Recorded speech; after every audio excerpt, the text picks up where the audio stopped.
LeBron James, an NBA GOAT story. If you're wondering how LeBron James became the best basketball player of all time, second only to Michael Jordan, then this video will help you to understand how he became that 6'8" superstar, imposing physicality across many spheres. Stephen Curry, LeBron James, Michael Jordan, Allen Iverson. All of them are basketball icons, and only two are current. However, there is one that stands out from the rest. LeBron James is the only one on the list to have never received a college degree, and yet his exploits on and off the court have defined his career and the world's view of young kids from black communities. Interestingly, this has allowed him to stay on top for as long as possible.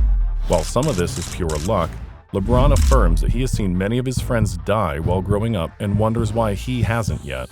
There is a measure of hard work, consistency, determination, and responsibility we have seen him display, from deciding to go play basketball instead of going to college for a while, to going back to the team that once allowed him to flourish and give back more than just himself to them. This is a story about grit, determination, hard work, success, and the tears in between. This is the story of LeBron James and how he has conquered the world so far. LeBron Raymore James Sr. was born in Akron, Ohio on the penultimate day of 1984. His mother was just aged 16 at the time, and his father, more active in crime than out of it, was not a fixture in his son's life. James's life was rife with poverty, and he still talks of how he grew up seeing guns and drugs as a part of his life. His mother could not find steady work, and this caused them to move a lot in life. However, his mother knew this unstable lifestyle was not the best for her son, so she decided to find a foster family for him. This is how he met Frank Walker, who was a youth football coach at the time. It was Frank Walker who took one good look at 9-year-old James and decided basketball would be a better option for him. Hence, we might never know if James would have been more successful playing football than basketball, but at least we are content with how much passion he has instilled in the teams he has played with and the NBA at large right now. No point dwelling in the past, so moving on. In the 5th grade, James began playing proper basketball, with James leading the team with his friends Willie McGee, Drew Joyce III, and Cian Cotton. The Northeast Ohio Shooting Stars played organized amateur basketball and enjoyed some success. Referred to as the Fab Four, they decided to attend high school together. The school they chose, however, would spark controversy in local news as it was predominantly occupied by white children. James experienced criticism and leadership early in life and grew to use it to his advantage. These would be traits that would stand him out among crowds later in his life. As a freshman, James was already over 6 feet. He enrolled, of course, in the St. Vincent St. Mary High School varsity basketball team and averaged about 21 points and 6 rebounds per match for the team. Nicknamed the Fighting Irish, the St. Vincent St. Mary's basketball team would go on to win the state title in Division III without recording any defeat in 27 games, an Ohio school basketball team record that still stands to date. After his first year, James got better, increasing his output to 25 points and 7 rebounds and having almost 4 steals and 6 assists per game. The second season saw the Fighting Irish lose just 1 game in another 27 matches, recouping the state title. James took home the Ohio Mr. Basketball title and became the first sophomore to be part of the USA Today All-USA First Team. James, who had grown to 5 inches shy of 7 feet, aged 16 years, was the subject of much praise in Slam, where writer Ryan Jones labeled the teenager as the best high school basketball player in America at the time. He was also featured in Sports Illustrated, becoming the first high school student to appear in the famed sports magazine. His 3rd year of high school saw him scoop the Ohio Mr. Basketball title and a slot on the USA Today All-USA First Team for the 2nd year in a row. He also became the first junior to win the Gatorade National Player of the Year. His team lost just 4 matches in the Division II championship game, and it was at this time that James decided to petition for a change in the draft eligibility rules to help him get into the NBA. He lost the case. He later confessed he started smoking marijuana to handle the media attention. In his senior year, the team traveled to play nationally ranked teams. One such game was a game against Oak Hill Academy, which was broadcast on ESPN2. This attracted Time Warner Cable, who decided to apply the pay-per-view option to people who wanted to watch Fighting Irish's home games at Rhodes Arena, the home court of the school throughout that season. That same season, James upped his game, hitting game averages of 32 points, 10 rebounds, 5 assists, and 3 steals. Hence, it was no surprise when he made a clean sweep of the previous year's awards. Ohio Mr. Basketball, and USA Today All-USA First Team for a record third time, and Gatorade Player of the Year for the second consecutive year. He also decided to participate in 3 end-of-the-year high school basketball all-star games. While this made him lose his National Collegiate Athletic Association eligibility, it ensured he would get into the 2003 NBA draft. However, 2003 was also a year of getting involved in many controversies for young James. On his 18th birthday, he received a gift of a Hummer Jeep from his mother. This almost made him a victim of Ohio's amateur bylaws, which stated that no amateur could collect a gift worth over $100 as a reward for good performance, because the gift was gotten by a loan secured by leveraging James's future earnings as an NBA player. He was only let off the hook after the investigation identified that it was a family member, his mother, and no outside party. He, however, fell afoul of the rules later that year when he collected 2 classic jerseys worth over $800 from a clothing store in return for taking pictures with some of his fans.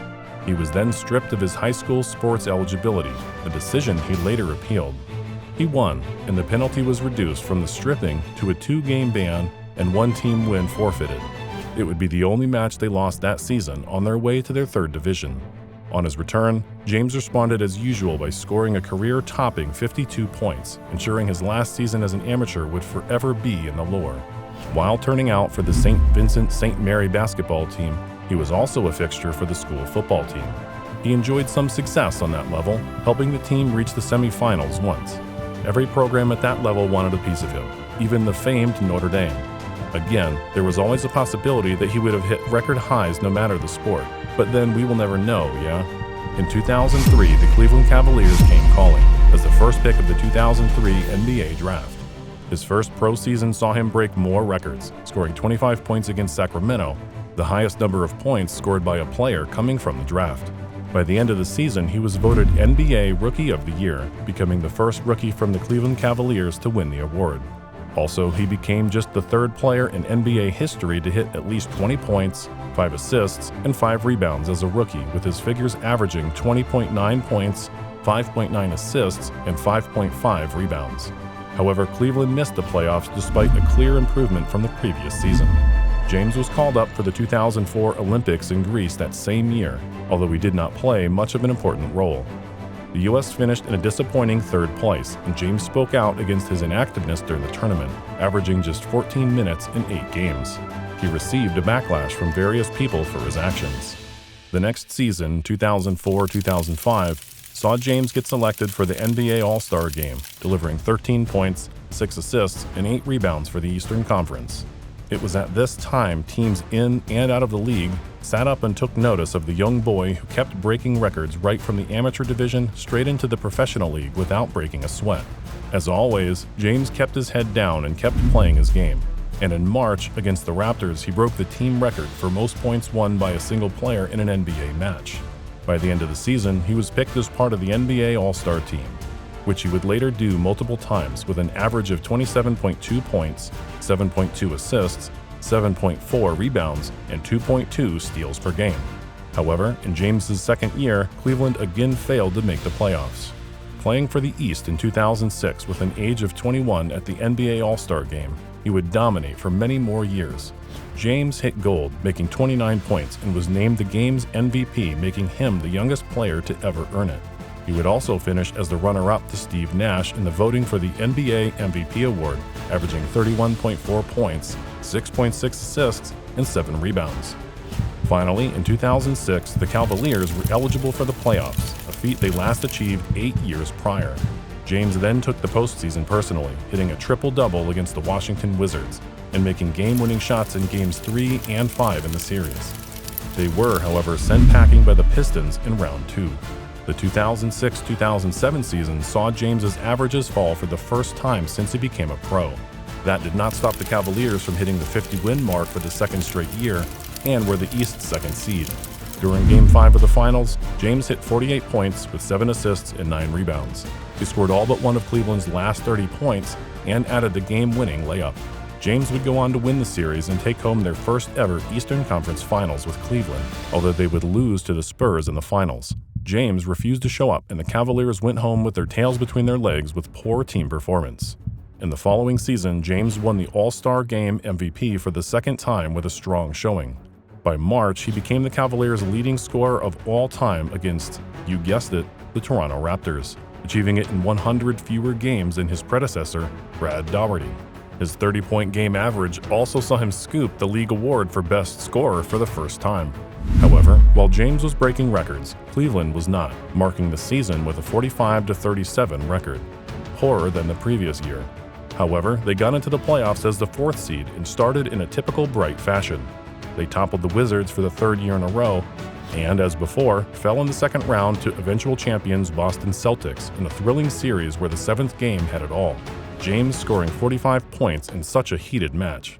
Before asking James to join the U.S. team for the 2008 Olympics, then team coach Mike Krzyzewski asked that James focus on his ball. He did just that, helping the team qualify for the Olympics. The team then during the Olympics ran riot, winning all games en route to the gold medal. James was impressive, most particularly against Spain in the final with 14 points, 6 rebounds, and 3 assists. At the end of the 2008 season, James had become a more rounded player. In one season since the ABA and NBA merged, he led the league in key stats: points, rebounds, assists, blocks, and steals in a single season. Along with Cleveland signing guard Mo Williams, James stepped up some more, and Cleveland nearly matched the all-time high of home wins. James scooped the MVP award again, and ESPN acclaimed him for having his best individual season that same season. To cap it all off, Cleveland qualified for the playoffs. The playoffs saw the Cavaliers defeat the Hawks and the Pistons to meet the Orlando Magic in the conference finals.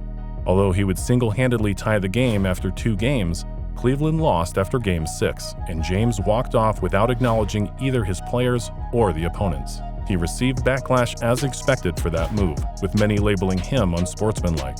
Nevertheless, it was one of his best seasons, averaging 38.5 points, 8 assists, and 8.3 rebounds per game. In his final season with the Cavaliers, James had to play point guard for a while due to many injuries. They never looked like it, beating the league and the previous year's record. James went from strength to strength in his new position and scooped another MVP award. The team toppled the Bulls easily in the first round and suffered heartache again in the second round to the Celtics. Not a good way to end his final season, yeah? In July 2010, James became a free agent and switched teams to the Miami Heat, much to the surprise of just about everybody. He signed up with fellow free agents Dwayne Wade and Chris Bosh. It is a decision many people did not agree with even till now. That year saw him named one of the most disliked athletes in America. At the Miami Heat, there was a slow start, probably due to the whole grounds showing their displeasure during games. His first match back at the Cavaliers saw him booed every time he was on the ball. The Heat ended the season as the 2nd seed entering the playoffs, where they lost to the Mavs in the finals. The next 2 seasons saw back-to-back triumphs for both James and the Heat. MVP awards and the Bill Russell NBA Finals MVP awards followed. However, they could not achieve the three-peat the following season, losing to the Spurs for the 2nd time in his career. After that, James decided to return to his first love, the Cavaliers. During his absence, the Cavs had compiled a league-worst record. James started the season with injuries but was available to put back in place, and they surprisingly made the finals, albeit limping with the loss to the Warriors. The next season saw the Cavs make the finals again, and while they started weakly with a 3-1 game deficit, however they roared back to take the title, with many pundits labeling the win as one of the most unlikely in history. This ensured Cleveland had a sports title for the first time in 52 years. The next season, despite injuries to key players, Cleveland was back in the finals, where they again lost to Kevin Durant's Warriors in 5 games. Again, the Cavaliers, led by superb James, got to the finals the next season and were eliminated by the Warriors again. James punched the wall in anger while in the dressing room, and this reduced his effectiveness for the rest of the matches in the series. During his career, LeBron James signed multiple endorsement deals with companies such as Beats by Dre, Coca-Cola, Audemars Piguet, McDonald's, State Farm, Nike, and Crypto.com. The Nike deal is said to be worth $90 million at the time. He also owns a minority stake in the English Premier League club Liverpool. LeBron is one of the highest-paid NBA players ever to touch the planet, with only the famous tennis player Roger Federer beating him on endorsement earnings. In 2022, he became the second highest-paid athlete with earnings totaling over $121 million, just close to first place Lionel Messi with around $130 million. James is currently valued at over $1 billion by Forbes. What a GOAT. In 2018, James moved to the Los Angeles Lakers, where he has broken more records, especially as an over-30s player. Until today, he is one of the greatest ever to touch the game. He has been nominated to the NBA All-Star team each year since 2005, a total of 18 times. Playing for the Lakers, he secured himself the 2020 NBA MVP award and the NBA championship with his team. In August 2020, he re-signed with the Lakers for another 2 years on a $97.1 million deal. That contract made him an NBA legend, surpassing Kevin Durant in all-time earnings to become the highest-paid athlete in NBA history with earnings of $528.9 million. So, there's most of it. If it's not here, it's not important enough. We will most likely keep watching a boy from Ohio keep on breaking records since LeBron has affirmed his desire to play into his 40s. Thank you, LeBron. You are a GOAT.